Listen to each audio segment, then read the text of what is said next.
मांजरम यांच्या संयुक्त विद्यमाने आज या ठिकाणी जनसंवाद ग्रामीण साहित्य संमेलन आपण आयोजित केलेलं आहे। या संमेलनाचा तिसरा टप्पा म्हणून आज आपण या परिसराकडे बघत आहोत।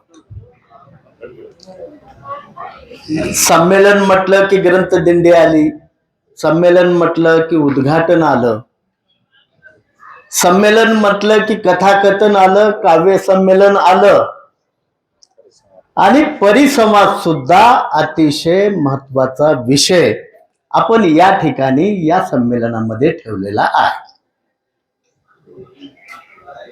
या संमेलनाचे अध्यक्ष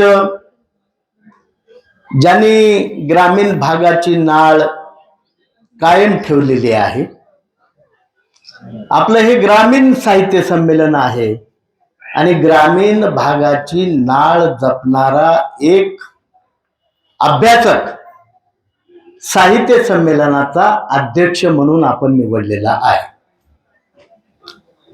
खरं तर बदने सरांचे अनेक विषयावरचे व्याख्यान आपण ऐकत आलेलो आहोत।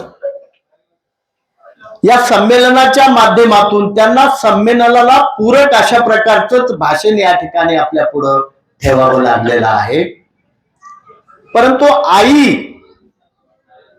यामध्ये किती पैलू दडलेले आहेत हे संबंध जिल्ह्यालाच नव्हे, मराठवाड्यालाच नव्हे तर महाराष्ट्राला दाखवून देण्याचं काम आतापर्यंत बदने सरांनी केलेलं आहे। म्हणून आई समजून घ्यायची असेल, उत्तम कांबळेने आई समजून घेताना एक ग्रंथ लिहिला। त्या ग्रंथामध्ये देखील एका दलित कुटुंबातील आईला आजच्या शिकलेल्या नोकरी करणाऱ्यांनी कसं समजून घ्यावं लागतं तरच घरातलं सौख्य कायम राहणार आहे।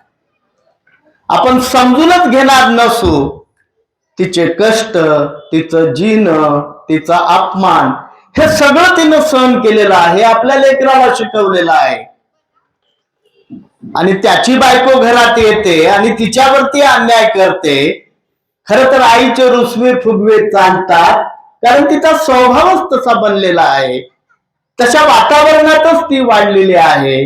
पण आजचं वातावरण बघणाऱ्या पोरांनी आपल्या आईसाठी आपल्याला स्वतःला बदलून घ्यायचं आहे, तिला समजून घ्यायचं आहे आणि आपल्या बायकोला देखील समजावून सांगायचं आहे, कारण घरातल्या कुटुंबातलं वातावरण आपल्याला स्वच्छ ठेवायचं आहे आणि तशा स्वच्छ वातावरणात कुटुंबात वाढलो की खऱ्या अर्थाने आपल्या जीवनाला उभारी येत असते।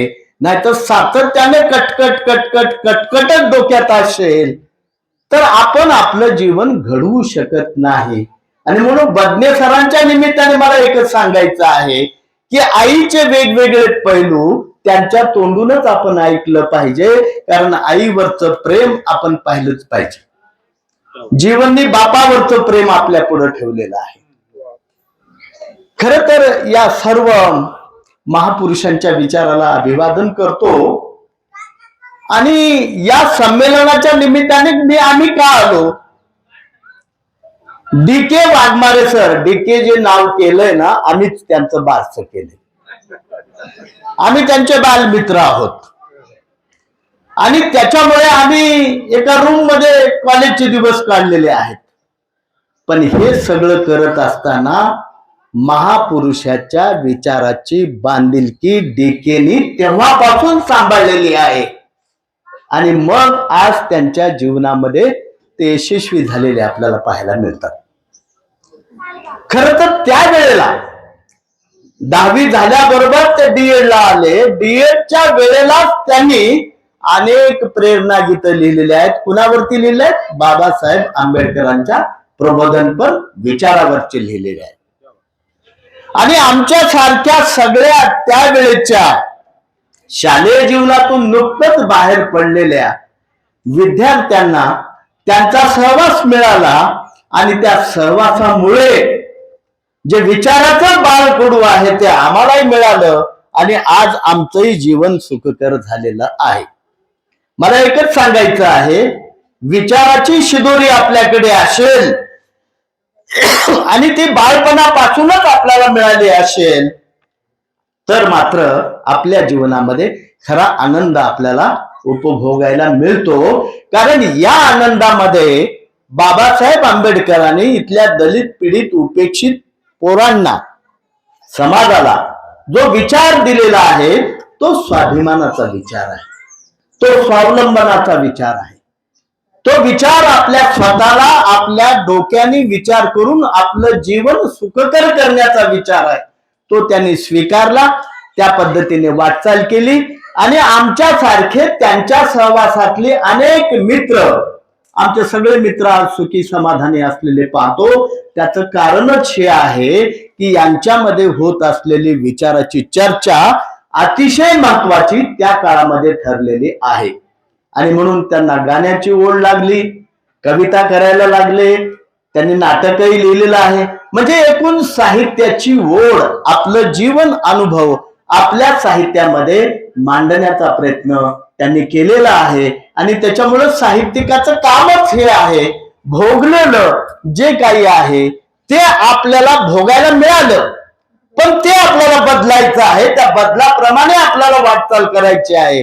आणि ही वाटचाल करत असताना कोणीतरी दिशादर्शक असला पाहिजे. तर महामानवांचा विचार म्हणजे दिशादर्शक आहे आणि त्या वाटेने आपण जायला पाहिजे, हा विचार त्यांनी ठेवला. तोच विचार साहित्याच्या माध्यमातून आजपर्यंत जपत आलेले आहे. अतिशय गरीब कुटुंबामध्ये ते जन्मले, शिक्षण स्वतःच त्यांनी घेतलं. अनंत मांजरमकर सरांचा आदर्श त्यांनी ठेवला. आम्ही औरंगाबादला होतो, सर मिलिंदला होते, आंबेडकर कॉलेज मिलिंद परिसर त्यांनी पाहिला होता.